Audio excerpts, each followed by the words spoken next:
आइए आज प्रकाश के परावर्तन को देखते हैं और समझते हैं कि यह परावर्तन किस प्रकार से होता है। जो अपवर्तन की घटना उसमें दो माध्यम की आवश्यकता होती है, यहाँ पर केवल एक ही माध्यम की आवश्यकता होती है। हमारी ये किरण कौन सी किरण कहलाती है? आपतित किरण। यह किरण जो वापस हो रही है टकराने के पश्चात, इसको परावर्तित किरण कहते हैं। यह जो बीच की लाइन है इसको अभिलंब कहते हैं।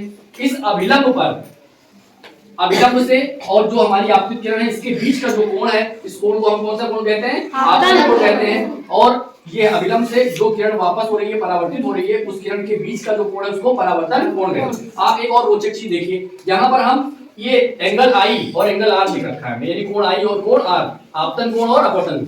यहाँ अभिलंब से दूरी को हम कम करते हैं तो आप परावर्तन कोण का मान भी कम होगा। जरा कम करके देखिए एक बार, धीरे धीरे करके आपतन कोण को देखिए कम कर रहे हैं। ये देखिए देखिए हमने इतना किया, पहले यहाँ थी, अब हमने आपतन कोण को कम किया तो परावर्तन कोण भी कम हो गया, नहीं हो गया? और कम करें, ये देखिए और कम कर दिया हमने भैया, यहाँ कर दिया। जैसे जैसे हम आपतन कोण के मान को कम कर रहे हैं वैसे वैसे परावर्तन कोण भी कम हो रहा है। और कम कर दें, अगर कहोगे कि देखो और कम कर दिया हमने, ये इतना हो गया।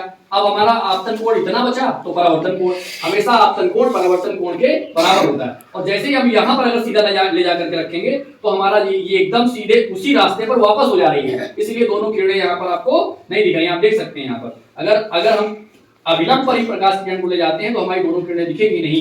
ठीक है, इस प्रकार से आपने देखा कि जब भी किसी समतल तल पर प्रकाश की किरण को हम आपतित कराते हैं तो वह उसी माध्यम में वापस हो जाती है। प्रकाश की इस घटना को परावर्तन कहते हैं। उम्मीद है समझ में आ गया सबको? बढ़िया समझ में आ रहा है?